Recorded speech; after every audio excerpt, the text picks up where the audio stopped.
Samuel का पहला ग्रंथ अध्याय 23।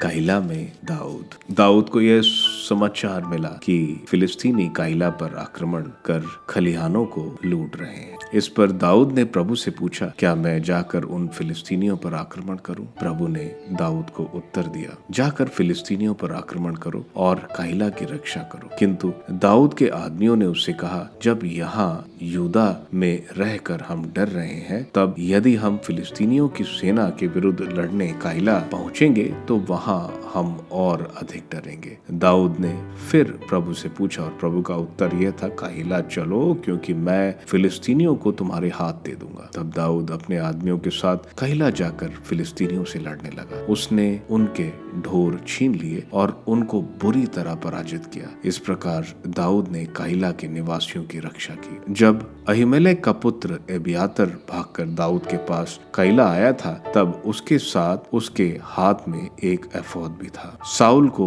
यह समाचार दिया गया कि दाऊद काइला गया है। तब साउल ने सोचा, अब ईश्वर ने उसे मेरे हाथ कर दिया है, क्योंकि अब उसने एक किलाबंद नगर में प्रवेश कर अपने को बंदी बना लिया है। साउल ने युद्ध के लिए अपनी सेना बुलाई, जिससे वह काइला जाकर दाऊद और उसके आदमियों को घेर ले। जब दाऊद को पता चला कि साउल उसके विरुद्ध षड्यंत्र रच रहा है, तो उसने याजक एबियातर से कहा, एफोद यहाँ लाइए। तब दाऊद ने कहा, प्रभु इज़राइल के ईश्वर, तेरे दास को पता चला कि साउल मेरे कारण नगर को नष्ट करने के लिए काइला आने वाला है। क्या काइलावासी मुझे उसके हाथ दे देंगे? क्या जैसा तेरे दास ने सुना है, साउल सचमुच आएगा? प्रभु इज़राइल के ईश्वर अपने दास को उत्तर दे। प्रभु ने उत्तर दिया, हाँ, वह आएगा। तब दाऊद ने पूछा, क्या काइलावासी मुझे और मेरे आदमियों को साउल के हाथ दे देंगे? प्रभु ने उत्तर दिया, हाँ, वे तुम्हें दे देंगे। इस पर दाऊद अपने लोगों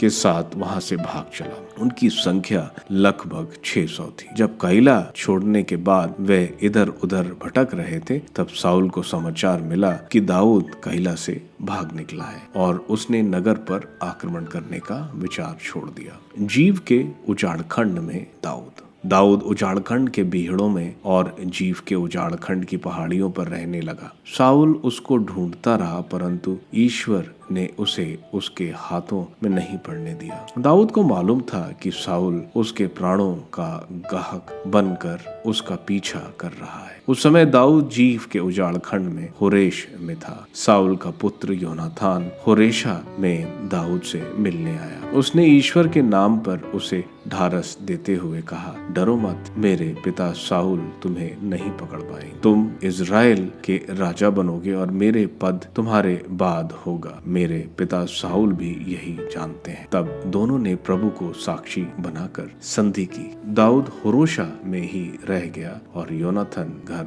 लौट गया। दाऊद का साउल के हाथों से बच निकलना। जीव के निवासियों ने गिब्वा में साउल के पास आकर कहा, दाऊद हमारे यहाँ होरेशा के बीहड़ों में हकीला की पहाड़ियों में छुपा है, जो यशीमोन के दक्षिण में है। राजा, आपकी इच्छा उधर आने की हो तो आइए और हमें उसे राजा के हाथ देंगे। साउल ने उत्तर दिया, प्रभु तुम्हें आशीर्वाद दे, क्योंकि तुम मुझसे सहानुभूति रखते हो। जाओ, ठीक ठाक पता लगाओ कि वह कहाँ रहता है और किसने उसे देखा है, क्योंकि लोग मुझसे ये कहते हैं कि वह बड़ा चालाक है। उन स्थानों का पता लगाओ जहां वो छिपा रहता है और निश्चित समाचार लेकर मेरे पास आओ। तब मैं तुम्हारे साथ चलूंगा और यदि वह देश में होगा तो मैं उसे यूदा के सब वंशजों में ढूंढ लूंगा। वे साउल के आगे चलकर जीव पहुंचे। उस समय दाऊद और उसके आदमी माओन के उजाड़खंड में अराबा में पड़े थे, जो यशीमोन के दक्षिण में है। जब साउल अपने आदमियों के साथ उसे ढूंढने लगा, तब दाऊद को इसकी खबर मिल गई। इसलिए वह उस चट्टान पर चला गया जो माओन के उजाड़खंड में। यह सुनकर साउल ने माओन के उजाड़खंड में दाऊद का पीछा किया। साउल पहाड़ के एक ओर चल रहा था और दाऊद अपने आदमियों के साथ पहाड़ के